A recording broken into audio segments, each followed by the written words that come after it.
At the end of the day, I gave this look little at guy him. an opportunity. He should be thanking me. I'm paying him. I'm his boss. He reports to me, and I'm gonna fucking paying sun him you. on I mean, November you paying 14th. me? So fuck you, little man. You paying me? Are you paying me? 100%, yeah. 100%? 100%. Facts? Correct. Yes? Correct? Correct. I'm your daddy. Who you got? Tank or Jake? I don't know. Tank better whoop Jake Paul ass. I ain't even gonna hold you. Jake Paul and Gervonta Tank Davis already had fans buzzing with clown props, trash talk, and a $2 million side bet. But what happened after the cameras shut off? That's where the real story begins.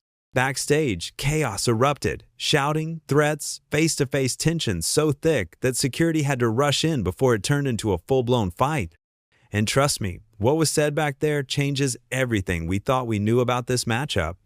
Because this isn't just about Jake's size or Tank's power anymore. It's about pride, legacy, and who's willing to go the furthest when the lights aren't on.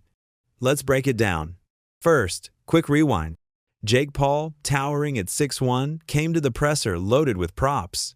He mocked Tank's height, calling him an 8-year-old sparring partner, brought out actual clowns to roast Tank's mohawk, and hammered away at Davis's past legal issues. Anybody that ever rocked a mohawk is a clown. We all know this. Anybody rocked a mohawk. Name You them. want to see clowns? You want to see clowns? Gervonta, you're the clown, buddy. You're the clown, Gervonta. Any man who puts his hands on a woman is the clown. Now, since we on this, if I put my hands on females or anything like that, right? If I put my hands on females or anything like that, you know how many female, like, come on. It will be mad. You see how when I don't even want to bring up nobody thing, what's the name about that? But P Diddy, when things got like that, no, listen. When one female did a charge, it was mad females coming out, right? So if I hit a female, right, wouldn't it be mad other females? Like I ain't been just with one female. Like I'm 30 years old. Like let's be real. I've been with more than one female. Wouldn't mad females come out and say something about me hitting them? No. Gervonta mostly kept his cool until Jake crossed the line with domestic violence jabs. That's when Tank snapped back, threatening not just Jake, but Jake's trainer, J. Leon Love. Gervonta, a lot of boxing fans aren't happy with the fact you've taken this fight rather than the road rematch, fights with the likes of Shakur, Devin Haney, Teofimo, etc. What do you make of that reaction? And can we still expect to see those fights? Why should I care what they think? When y'all switch somebody can have a bad day and y'all switching on who y'all favorite fighter is or who this person is supposed to fight. Like y'all need to sit back and be fans and just enjoy the sport. Like y'all even talk about people's personal lives. Like why when it come to that? Can we still expect to see any of those fights in the future, though? And y'all keep talking about fighting somebody. Didn't he just have a fight? Didn't he just have a fight? And what happened? What happened? What happened? He won, right? But how he look in it? Exactly. But y'all say some different shit when it's me, right? Because y'all want me to lose. When y'all see people in that limelight too long, they want to take that they want somebody else to come take that spot. That's why it's always like, come on, bro. That's what happened with Floyd. Y'all seen him too much, and once y'all seen him so much, y'all start hating on it. Like it turned from love to hate. And when they faced off, Jake looked down on him like a big brother bullying a kid. Tank shoved him, Jake shoved back, and security pulled them apart.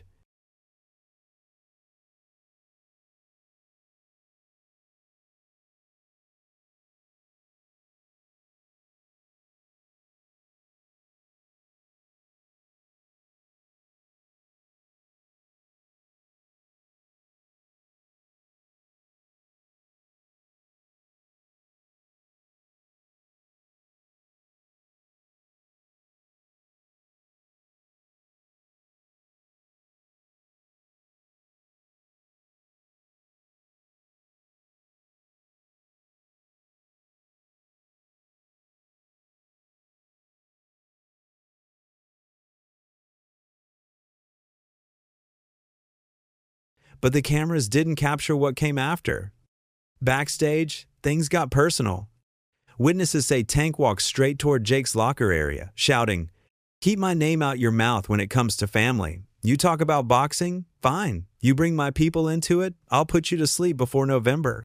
Jake fired back instantly. "You're lucky this fight is on Netflix. Otherwise, I'd end your career right here in the hallway." It escalated so fast that crew members had to wedge themselves between the two.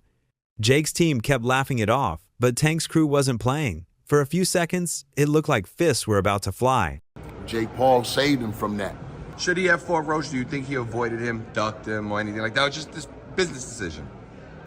I can't say, bro. It looks like it. It looks like he didn't want that. He didn't want to go back down that road, and Jake Paul saved him from that. You know, Jake Paul saved him from that, bro. He got out. You know what I mean? That's the one that's going viral, Chin. That's a good one. Jake Paul saved him. Got you. I mean, yeah, but that's the truth. It seems like. Yeah. And Roach, you know, hey, Roach came with it, bro. And it looks like through their familiarity coming up in the amateurs and all that together, you know, Roach really know him better than most fighters. Might have heard this really one know before. him, bro. You know what I mean? Roach know him, bro. So Yeah. I think that was a, you know, hindsight always 2020.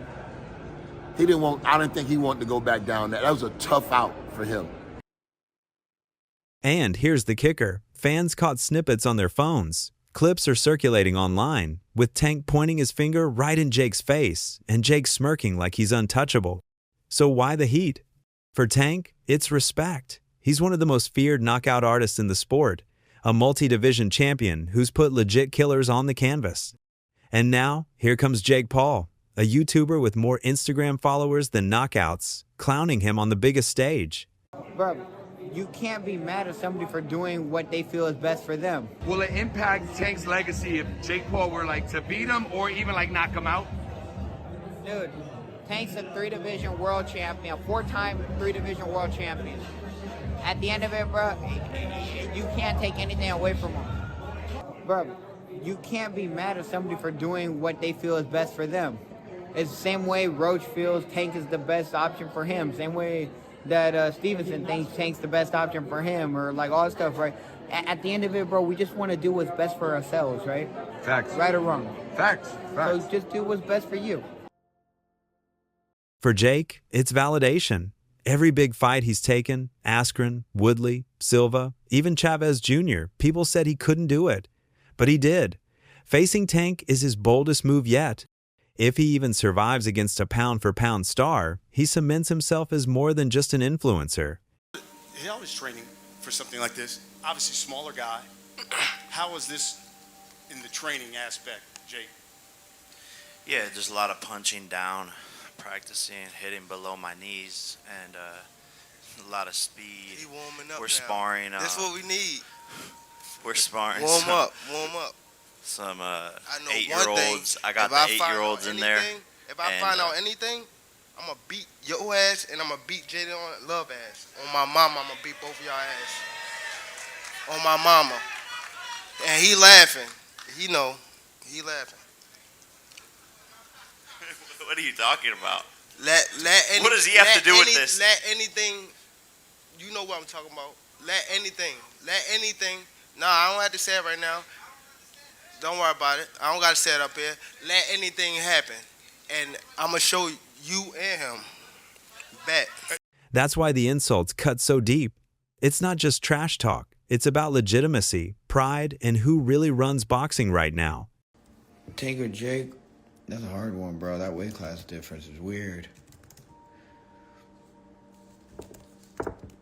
Manny or Rolly, I got Manny. Here's what makes this fight insane: the size gap. Jake fights at cruiserweight. His last weigh-in, around 200 pounds.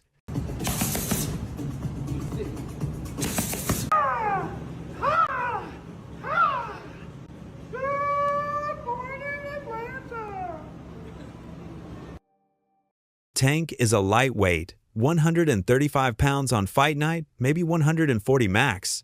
That's a 65-pound difference. The ring, how much you think you'll weigh? When I walk in the ring? Yeah. With or without the ankle monitor on? I probably that's corny. That's super corny. Uh,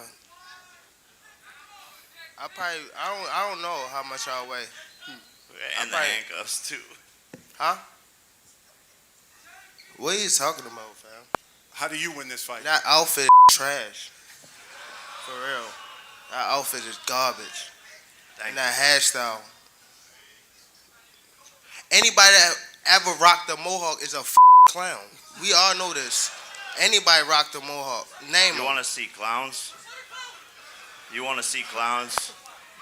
Gervonta, you're the clown, buddy. You're the clown, Gervonta. Any man who puts his hands on a woman is the clown. Now, since we on this, if I put my hands on females or anything like that, right? If I put my hands on females or anything like that, you know how many female? Like, come on, it will be mad. You see how when I don't even want to bring up nobody thing, what's the name about that? But P Diddy, when things got like that, no, listen. When one female did a charge, it was mad females coming out, right? So if I hit a female, right, wouldn't it be mad other females? Like I ain't been just with one female. Like I'm 30 years old. Like let's be real. I've been with more than one female. Wouldn't mad females come out and say something about me hitting them? No. To balance it out, the commission set the fight as an exhibition. 12-ounce gloves, 195-pound catchweight cap. Still, Jake will be way heavier. For all of you Karens who accuse me of being on steroids as the reason for winning all of my fights, we have the strictest drug testing possible for this match. U.S. Anti-Doping Agency. Random drug tests at any moment. Oh look, they're here now. Hey USADA, me in the car. Looking good. See if you're on steroids. Clean as a whistle, contrary to what they say. Fans online are roasting it. One wrote, "This is like throwing a pit bull in with a grizzly bear." Another said, "Tank's got skills, but physics is undefeated." And Tank knows it. Backstage, when Jake smirked about the weight, Tank barked back. Size don't matter when you're asleep on the canvas. It would just be sad that if Tank Davis' boxing career, real boxing career, championship is over because, you know, of the Jake Paul fight. It would be sad for boxing. I don't know for that to be the case, but if he make, you know, in excess of 30, 40 million. They reported $40 million. I don't know what kind, I don't know what he does after that. Does he come back to boxing and defend those titles? I don't know, bro. So I don't know if could this be the last time we see Tank Davis in a real championship fight? Was Lamont Roach the last fight we see of him like that? I don't know. But if it is, that would be a tough pill to swallow for boxing fans. And this is where things get even messier. Commissioners in Georgia literally refused to host the fight, calling it the dumbest S I've ever heard. That's why it moved to Florida. Critics say it's nothing but a money grab. Exhibition rules, Netflix streaming, clown acts at pressers. It feels more like a crossover event than a serious fight. Anybody in that position would have taken that fight, especially with the payout. It's like, that's a no-brainer. But I understand. I still feel for Lamont. That's my boy. Like he still want his rematch. But then when you be realistic about the money situation, you're changing your whole family life. Like, you know what I'm saying? It's people hate on it because they're not in that position. I'm not saying Lamont. I'm speaking like other boxers. Be like, oh, he this for that. He's this. It's a side quest. It's a little side quest. Because what happened when Floyd and all these guys went on WWE, but then they get right back to what they doing? You know what I'm saying? So it's just like, it's another little side quest. I'm all for people just getting their money, so get the best, make the most that you can out of this entertainment world. Because, I don't know. I would have done it as far as the money aspect, because none of us would deny that money. They talking like they would, none of them would deny that money. But here's the twist. That's also why it's brilliant. Netflix's first big boxing stream, Tyson versus Jake Paul, pulled 65 million live viewers. If Jake versus Tank even comes close, it'll break records. And whether you love it or hate it, you'll probably end up watching.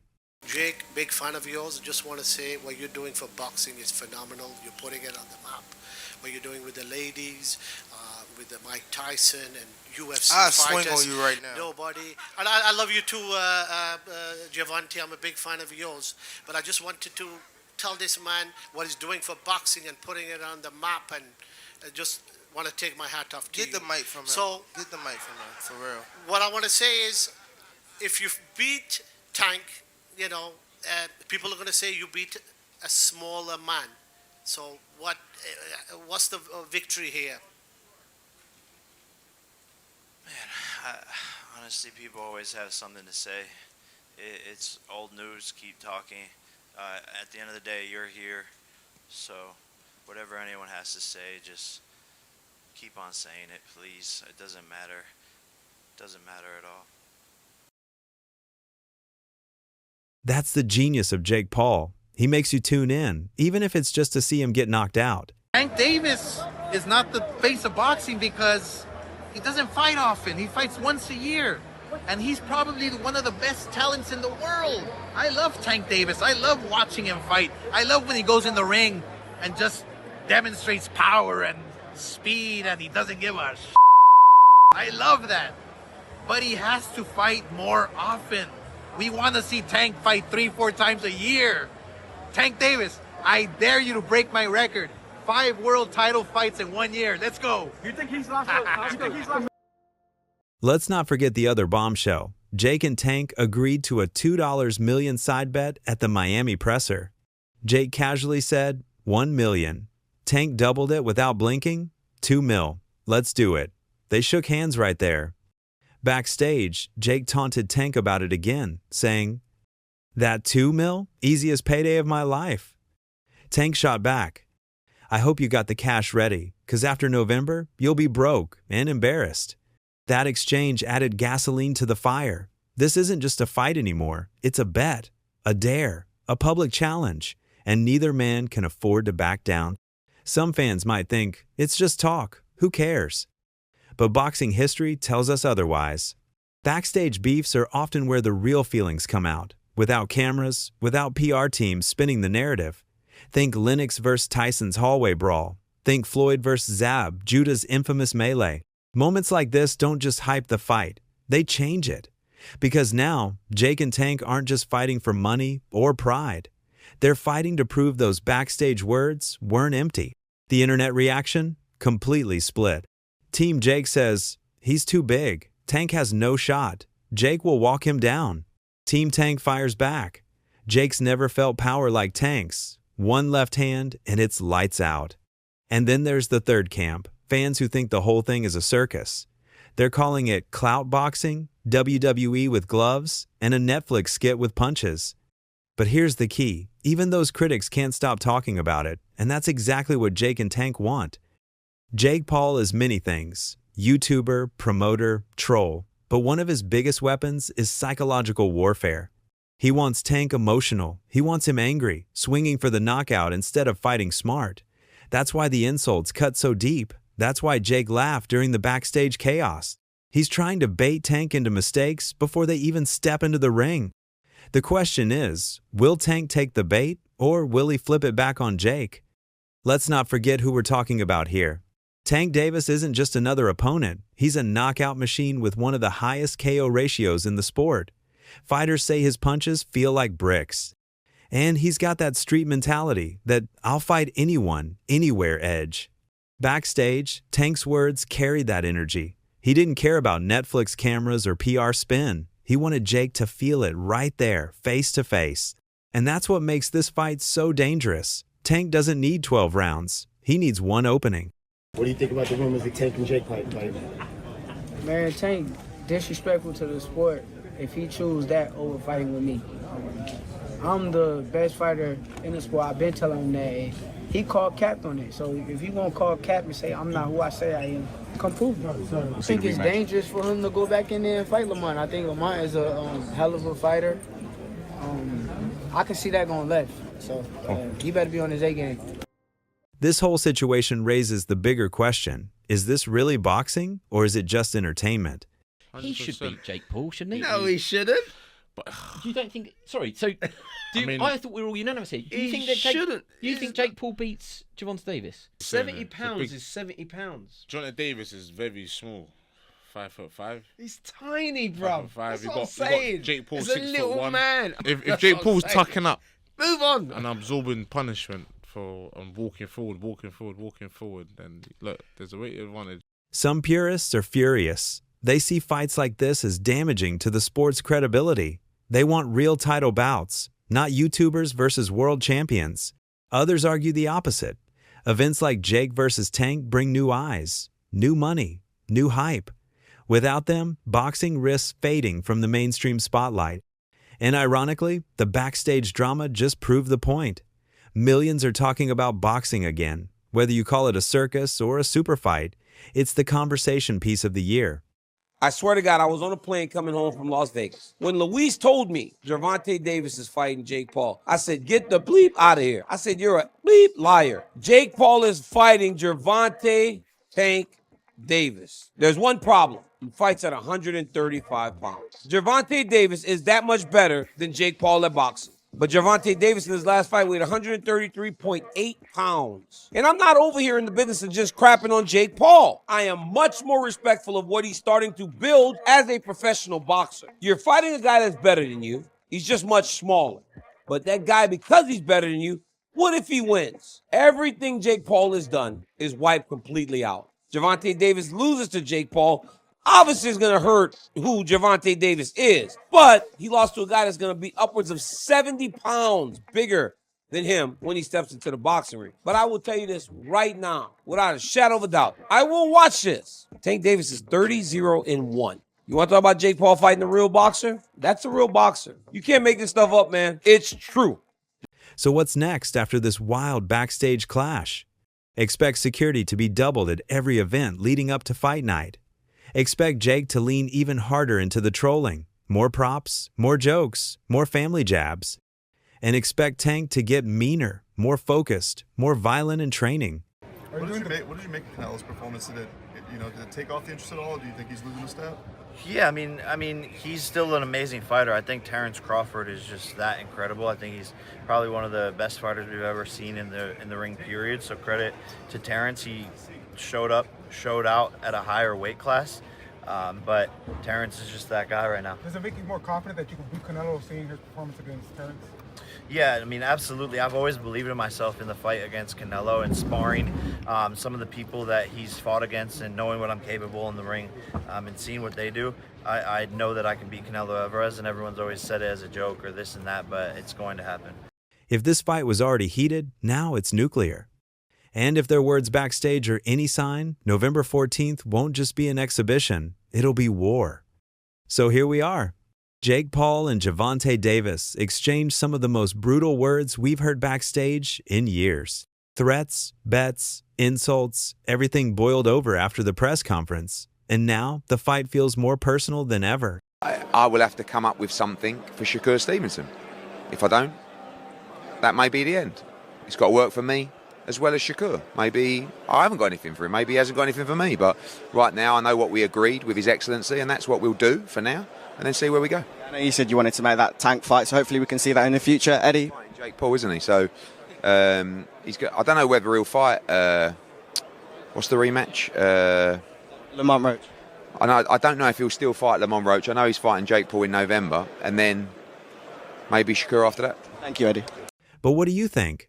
Is this fight a legitimate showdown or just a Netflix circus? Can Jake's size protect him from Tank's power, or will one clean left hand silence the influencer forever? Drop your thoughts below. Don't forget to like this video and subscribe to Fight Field. I'll catch you in the next video.